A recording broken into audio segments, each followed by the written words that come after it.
สบายดีแล้วก็สวัสดีพ่อแม่พี่น้องแล้วก็สุขสุขคนแล้วก็สำหรับวันนี้ก็บ่าวพรสิมาถ่าย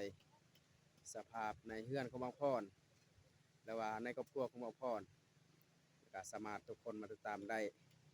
ในการเคลื่อนไหวของเฮาในสำหรับวันนี้แล้วก็นี่แม่นเฮือนของป้าพอดเนาะนี่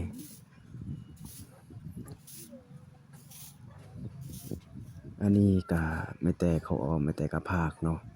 เพราะว่าบ่าวพรมันทุกข์จนเนาะมันเป็นแนวนี้เนี่ยการอยู่การอาศัยของบ่าวพรและก็สังกะสีตัวนั้นแม่นเขาติดมาติดหนี้เนาะคนเวียดเนาะอันนี้สภาพเนาะแต่กระพากหมดเขาพร้อมนี่ครอบครัวของบ่าวพรนี่ความทุกข์ยากที่สุดเนาะระหว่างในบ้านเฮาเนาะอันนี้เพราะว่าเงินเฮาสิซื้ออิหยังก็บ่มีเนาะอยู่ในเขตชนบทนี่มาแต่เขามัดเอาอันนั้นลวดไปหาเก็บแถวเข็มจีนโตเขาทิ่มไว้เอาไปหาเก็บมามัดเนาะเลยตะปูอิหยังก็เพราะว่าเงินเฮาสิซื้อก็บ่มีก็บ่เป็นสิซื้อเนาะอันนี้เฮาว่าสิสร้างเรือนใหม่ก็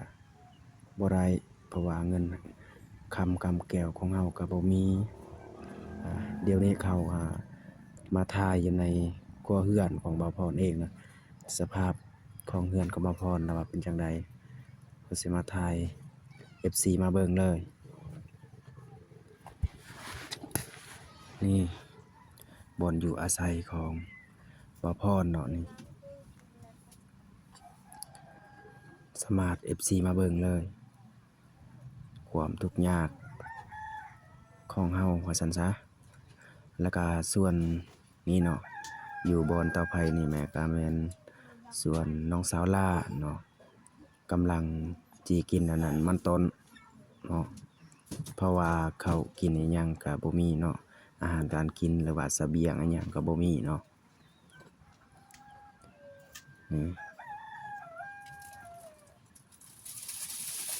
แต่อดทนพยายามนี่แหละอยู่แนวนี้แหละอยู่ในครอบครัวของเฮาเนาะว้าวซั่นซะนี่ก็ส่วนนอนอยู่บ่อนนอนหันก็แม่นกับแม่ของบ่าวพรเนาะเจ็บหนักแต่ว่าเฮาสิซื้อยาบ่มีเนาะบ่มีเงินสิซื้อยาเนาะ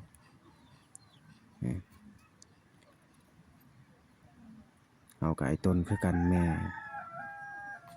เราเจ็บหนักเนาะแต่ว่าเฮาสิซื้อยาบ่มีก็ส่วน